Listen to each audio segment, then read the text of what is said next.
Hey folks, it's Sam Jackson here again with yet another update on the Overseeding Series that I've been doing. So I'm going to turn the camera around. We are about little over 3 weeks since we've sown our seed, and it's all coming in nicely. And take a look at it here and explain a couple things to kind of be aware of.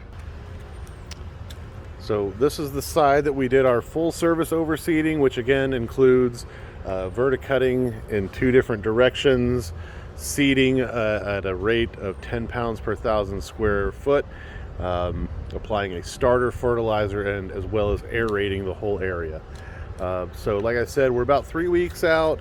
The grass is still a little patchy. This is normal. So if your lawn's looking like this and you can still see patches here and there, this is fine. This is actually all coming in fantastically well. So with the exception that one of the reasons we don't recommend doing this in the spring is because it's full of weeds, because in the spring that's just when there's just weed seeds everywhere. So unfortunately, the other reason we don't recommend doing this in the springtime is here soon the spring's going to end. It's going to get really hot, really dry, and all this stuff is going to have a really shallow root system, and we're probably not going to continue to water it like you would a homeowner's lawn, and some of this good part of this may die out from summer stress. So anyway, but for now, for this example, it's all coming in great.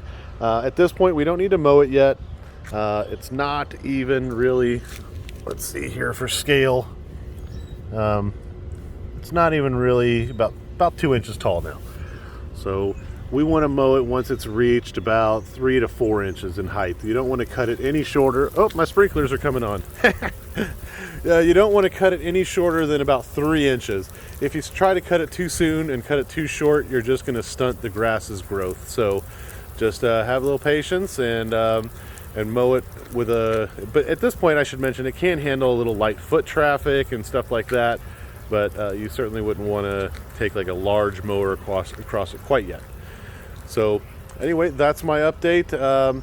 Check us out. We've got an ongoing series about this, and we'll keep following up until we get all the way to the end of the process where it's matured and we've mowed it a few times and it's all really filled in.